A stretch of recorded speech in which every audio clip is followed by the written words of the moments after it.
Hello my beautiful souls, welcome back to my channel.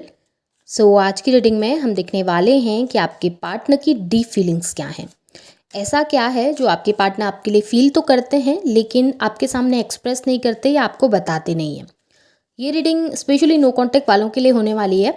ऐसे लोग जो अपने पार्टनर से दूर हैं या ऐसे लोग जो अपने पार्टनर के कॉन्टैक्ट में नहीं हैं या ऐसे लोग जिनके पार्टनर खुलकर उनके सामने अपनी फीलिंग्स को एक्सप्रेस नहीं करते, ये रीडिंग उनके लिए होने वाली है। रीडिंग जर्नल ही रहेगी, आप लोगों के साथ जितना रेजोनेट करेगी आप उतना रखिए, जितना रेजोनेट नहीं करता है उसे जाने दीजिए। मेल एंड फीमेल सभी के लिए और सारे ही साइंस के लिए रीडिंग है। रीडिंग टाइमलेस है, तो जिस वक्त पे आपके सामने आती है उस वक्त पे आपके साथ रेजोनेट कर सकती है। तो चलिए स्टार्ट करते हैं। लेटेस्ट साइंस बता दूं, ये साइंस आपके पार्टनर के हो सकते हैं। आप लोग वाटर साइन के हो सकते हैं, Cancer, Scorpio, Pisces. Fire sign के हो सकते हैं, एरीज, लियो, सैजिटेरियस। और अर्थ साइन के भी हो सकते हैं, टॉरस, वर्गो, कैप्रिकॉर्न। आप लोगों के लिए नंबर 6 जून मंथ मुझे इंपॉर्टेंट दिखाई दे रहा है। यहाँ पर पे नंबर 9 सितंबर मंथ भी आप लोगों के लिए इंपॉर्टेंट हो सकता है। कुछ लोगों के लिए नंबर 1 की एनर्जी मुझे दिखाई दे रही है, जैन मंथ आप लोगों के लिए इंपॉर्टेंट हो सकता है। और कुछ लोगों के लिए मुझे यहाँ पर पे नंबर 7 की एनर्जी भी दिखाई दे रही है, जुलाई मंथ भी आप लोगों के लिए इंपॉर्टेंट हो सकता है। तो चलिए स्टार्ट करते हैं। एनर्जीज को देख लेते हैं कि आपके पार्टनर की डीप फीलिंग्स क्या है। ऐसा क्या है जो आपके पार्टनर फील तो करते हैं बट आपको बताते नहीं। सबसे पहली एनर्जी में अगर मैं देखूं तो यहाँ पे मुझे दिखाई दे रहा है कि रिसेंटली आपके पार्टनर ने आपको ड्रीम में देखा है या रिसेंटली उन्होंने आपसे रिलेटेड कोई ऐसी चीज़ देख ली। हो सकता है कोई गिफ्ट्स वगैरह हों जो उनके पास हों, या हो सकता है आपका कुछ ऐसा सामान रह गया है आपके पार्टनर के पास जिसे देखकर वो आपको बहुत मिस कर रहे हैं, या फिर उस सपने को देखकर आपके पार्टनर आपको याद करने पर बहुत मजबूर हो रहे हैं। ऐसा नज़र आ रहा है कि अभी आपके पार्टनर पुरानी बातें, बीती हुई जो बातें हैं उनके बारे में बहुत सोच रहे हैं और उनको सोचकर काफ़ी ज़्यादा परेशान होते हुए, काफ़ी ज़्यादा आपको मिस करते हुए दिखाई दे रहे हैं, काफ़ी ज़्यादा स्ट्रेस में मुझे दिखाई दे रहे हैं। और ऐसा नज़र आ रहा है कि आजकल उनकी लाइफ में कोई भी चीज़ होती है, कहीं पर भी वो देखते हैं या सोचते हैं या आपसे रिलेटेड कोई चीज़ें देखते हैं तो वो आपको याद करने पर मजबूर हो जाते हैं। आपसे रिलेटेड चीज़ों को याद करने पर, आपसे रिलेटेड चीज़ों को सोचने पर मजबूर हो जाते हैं, क्योंकि आप दोनों की साथ में इस रिलेशनशिप में बहुत सारी अच्छी अच्छी यादें हैं। और वो यादें ना आपके पार्टनर को बहुत ज़्यादा अच्छी भी लगती हैं, वो उनकी बहुत ज़्यादा दिल के करीब भी हैं। और शायद उन यादों की वजह से ही आप लोगों का बॉन्ड हमेशा इतना स्ट्रांग रहा है। और यहाँ पे ना मुझे पास्ट लाइफ कनेक्शन भी आप लोगों का दिखा है। ऐसा नज़र आ रहा है कि पास्ट लाइफ से ही आप लोग एक दूसरे के साथ कनेक्ट हैं। इसकी वजह से भी आपके पार्टनर आपकी तरफ इस पुल को हमेशा फील कर पाते हैं। वो भले ही लोगों की भीड़ में हों, वो भले ही लोगों के साथ हों, उनकी लाइफ में भले ही सब कुछ अच्छा चल रहा हो, लेकिन उसके बावजूद भी आपका जो एक थॉट है ना, जो वो कांस्टेंट थॉट उनके माइंड में है, वो कभी उनके माइंड से जाता ही नहीं है, उनके दिल से जाता ही नहीं है। आपकी जो वो याद है ना, वो हमेशा उनके अंदर, उनके दिल में बसी रह जाती है। और उसको वो भुलाने की कितनी भी कोशिश करें, बट कुछ ना कुछ ऐसा हो जाता है लाइफ में जिससे वो आपको फिर से याद करने लगते हैं, जिसके कारण वो आपसे फिर से कनेक्ट होने लगते हैं। यहाँ पे ऐसा दिख रहा है कि आजकल आपके पार्टनर का दिल नहीं लगता किसी भी काम में। आजकल आपके पार्टनर का बिल्कुल भी मन नहीं करता कि वो लोगों के साथ पार्टीज़ में जाएं, वो लोगों के साथ कनेक्ट हों, सोशल मीडिया पे एक्टिव हों।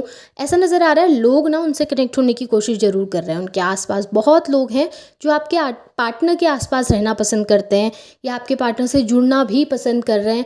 आपके पार्टनर की लाइफ में सब अच्छा चल रहा है, वर्क प्लेस में भी अच्छा चल रहा है, फैमिली लाइफ भी अच्छी चल रही है, लोग भी कनेक्ट हो रहे हैं। लेकिन आपके पार्टनर की एनर्जीज मुझे ऐसी दिख रही हैं जहाँ पर पे आपके पार्टनर का बिल्कुल भी दिल नहीं है, या कहूँ कि आपके पार्टनर की बिल्कुल भी इच्छा नहीं है कि वो किसी से कनेक्ट करें। आपके पार्टनर बिल्कुल नहीं चाहते कि वो किसी से जुड़े। इस वक्त पे अपने साथ अकेले रहकर समय बिताते हुए ज़्यादा दिख रहे हैं, अपने साथ अकेले रहकर सोच विचार करते हुए ज़्यादा दिख रहे हैं।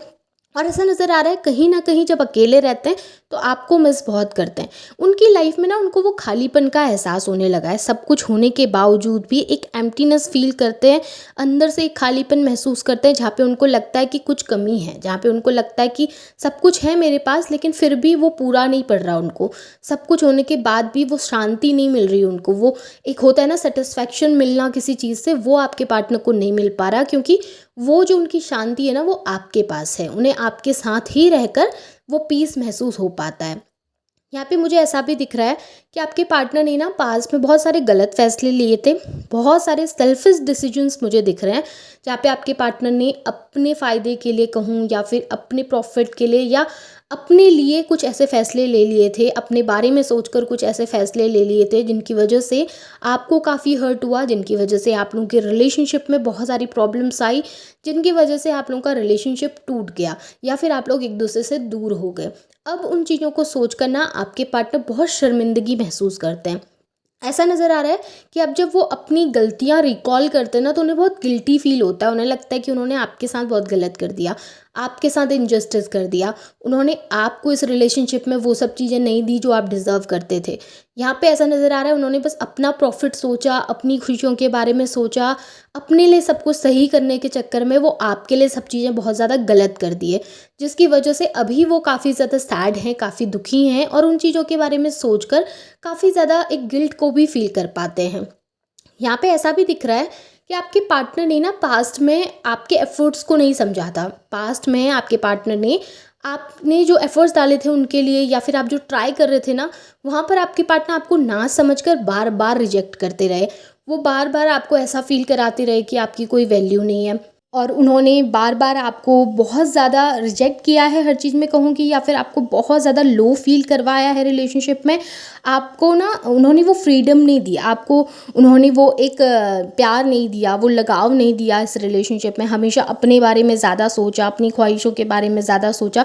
जिस वक्त आपके साथ भी थे उस वक्त भी मुझे ऐसा लगता है कि काफ़ी ज़्यादा ना आपको दबा के रख लिया, या फिर कहूँ कि काफ़ी ज़्यादा आपकी ख्वाहिशों को दबा के रखा, अपने हिसाब से चीज़ें करी हैं, अपने उनको जो पसंद है वही खाना है, उनको जो पसंद है उसी जगह पर जाना है, उन्हें जिस तरीके से रिलेशनशिप चलाना था उन्होंने चलाया, कभी आपकी ख्वाहिशों को प्रेफरेंस नहीं दी। उस वजह से उन्हें अब लगता है कि शायद आप भी अब अपनी लाइफ में आगे बढ़ रहे हैं तो आप भी अब उनको समझेंगे नहीं। वो चाहते हैं आपके पास आकर एक बार बात करना, लेकिन उन्हें ऐसा लगता है कि अगर मैं आकर अप्रोच करूं या अगर मैं जाकर बात करूं या अगर मैं जाकर सही करने की कोशिश करूं तो सामने वाला चीज़ों को नहीं समझेंगे और रिजेक्ट कर देंगे। क्योंकि यहाँ पर भी मुझे ऐसा दिख रहा है कि आपके पार्टनर इस रिजेक्शन के डर से ना, उन्हें ऐसा लग रहा है कि आप अब सेम एफर्ट्स नहीं डालोगे या अब आप उतना ट्राई नहीं करोगे रिश्ते के लिए, तो शायद उनको भी इस रिलेशनशिप में ट्राई करने का अब कोई मतलब नहीं है और उन्होंने और दूसरी चीज़ों पर ध्यान देना चाहिए और आपको इग्नोर करने की कोशिश कर रहे हैं वो, उस चीज़ की वजह से, उस रिजेक्शन की डर की वजह से, या फिर कहूँ कि उस डर की वजह से कि आप अब उन्हें उस तरीके से प्यार नहीं देंगे या अब आप उन्हें उस तरीके से एक्सेप्ट नहीं करेंगे। उस डर की वजह से आपके पार्टनर आपसे डिस्टेंस क्रिएट करने की कोशिश कर रहे हैं और अपनी तरफ से भी अब कुछ ट्राई नहीं कर रहे हैं, अपनी तरफ से भी कोशिश नहीं कर रहे हैं। सोचते हैं मन के अंदर कि हाँ मुझे करना है, सोचते हैं कि हाँ मुझे रहना है, लेकिन जहाँ पर पे एक एफर्ट डालने की बात आती है, जहाँ पर पे एक बात आती है कि खुद से होकर ट्राई करें, कम्युनिकेशन करें, बात करें, चीज़ें सही करने की कोशिश करें, वहाँ पर आपके पार्टनर बैकफुट में चले जाते हैं और इस रिलेशनशिप के लिए कोई भी वर्क नहीं करते हैं, इस रिश्ते के लिए कोई भी एफर्ट डालते हुए मुझे इस समय पे नहीं दिख रहे। लेकिन हाँ, सोचते ज़रूर हैं, उनके माइंड में ज़रूर हैं ये सब चीज़ें, या फिर कहूँ उनके दिल में ज़रूर हैं ये सब चीज़ें। ये डीप थॉट्स हैं उनके जो कि मुझे यहाँ पे दिख रहे हैं कि ट्राई करना है, कोशिश करनी है, रिश्ते को फिर से वर्कआउट करना है, अपनी तरफ से एफर्ट्स डालने हैं, क्योंकि उन्हें पता है कि आपने बहुत कुछ किया है और आप बहुत कुछ कर भी सकते हैं। लेकिन वही है ना कि हार चुके हैं आप। यहाँ पे ऐसा दिख रहा है कि कोशिश करनी है, एफर्ट्स डालने हैं, न्यू बिगनिंग करनी है, लेकिन अपनी तरफ से अब पूरी तरीके से हार चुके हैं। उन्हें पता है उन्होंने गलत किया है, उन्हें पता है इस रिलेशनशिप में वो सब चीज़ें आपको नहीं दे पाए जो वो दे सकते थे। अब पूरी तरीके से सब चीज़ें डेस्टिनी के ऊपर छोड़ दी हैं, भाग्य के ऊपर छोड़कर बस अपनी लाइफ में फोकस करना चाह रहे हैं, बस अपनी लाइफ में फोकस कर रहे हैं। उन्हें ऐसा लग रहा है ठीक है मेरी डेस्टिनी में होगा, मेरी किस्मत में होगा तो ये मुझे मिल जाएगा या ये मुझे मिल जाएगी। अगर मेरी किस्मत में नहीं होगा, मैं कितने भी एफर्ट्स डालूँ, हमारे बीच में कुछ सही होने वाला नहीं है। कहीं ना कहीं आपके पार्टनर ने ये सोच के बैठ गए हैं कि होना होगा तो हो जाएगा, कल के दिन सही होना होगा तो बिना एफर्ट्स करे भी चीज़ें सही हो जाएंगी, बट मुझे अभी ट्राई नहीं करना, क्योंकि अगर मैं ट्राई करूँगा या करूँगी तो शायद सामने वाला मेरे एफर्ट्स को ना समझे और मुझे फिर से रिजेक्ट कर दे। और इस समय पे आपके पार्टनर उस रिजेक्शन को हैंडल नहीं करना चाहते। इस वक्त पे वो उस रिजेक्शन को फेस नहीं करना चाहते, क्योंकि अगर वो एक बार रिजेक्ट हो गए ना, तो फिर आपका वापस लाइफ में आने का जो उनका वो ड्रीम है, या आप उनकी लाइफ में वापस आ जाएंगे, जुड़ेंगे, वो जो इस बारे में सोचते हैं ना, वो उसके फिर कोई भी चांसेस नहीं रह जाएंगे। तो उन चांसेस को वो ख़त्म नहीं करना चाहते। वो एक होप रख के बैठे हुए हैं, डेस्टिनी के ऊपर सब कुछ छोड़कर बैठे हुए हैं, अपनी तरफ से एफर्ट्स नहीं डाल रहे। पर यहाँ पे मुझे गिल्ट ज़रूर दिखा है, एक रियलाइजेशन आपके पार्टनर की तरफ से ज़रूर दिखाया है अपनी गलतियों का। पर ये सब चीज़ें, ये सब थॉट उनके डीप थॉट हैं, ऐसे थॉट जो वो खुद भी मानने से इनकार करते हैं, या ऐसे थॉट जिसे वो किसी के सामने एक्सप्रेस नहीं करते, पर जब अकेले में होते हैं, जब सोच विचार करते हैं, तो ये सारे थॉट्स उनके मन के अंदर आते हैं। और इस तरीके से वो सोचते हैं कि गलतियाँ हुई हैं, बहुत सारे रिलेशनशिप में कॉम्प्लिकेशंस आई हैं, पर वो होप करके बैठे हैं कि एक दिन सब चीज़ें सही होंगी। और आप ना रिसेंटली उनके ड्रीम्स में बहुत ज़्यादा आ रहे हैं। और 6 नंबर हो सकता है आपको बहुत ज़्यादा दिखाई दे, 666 हो सकता है बहुत देखें, 69 हो सकता है आप लोग बहुत देखें, 9 नंबर, 6 नंबर, ऐसे जो नंबर्स होते हैं वो आप बहुत ज़्यादा देख सकते हैं, क्योंकि यहाँ पे 6 की एनर्जी बहुत स्ट्रांग है। और 6 वीक्स में आप लोगों के लिए कोई अच्छी न्यूज़ भी आ सकती है। आपको 6 वीक्स के अंदर कोई अच्छी गुड न्यूज़ आप सुन सकते हैं, या आपके पार्टनर की तरफ से ही हो सकता है, कोई हिंट्स आपको मिल जाएँ, या फिर कोई ऐसी गुड न्यूज़ मिल सकती है। ये आपके पार्टनर के डीप थॉट्स हैं। होप आपके साथ चीज़ें रेजोनेट हुई होंगी, एनर्जीज आपको पसंद आई होंगी। अगर रीडिंग पसंद आई है, रेजोनेट हुई है, तो उसे क्लेम कीजिए, लाइक कीजिए, शेयर कीजिए, चैनल को सब्सक्राइब भी कीजिएगा, बेल आइकन को ऑन करना ना भूलें, ताकि वीडियोज़ की नोटिफिकेशन आप लोगों को टाइम टू टाइम मिलती रहे। Thank you.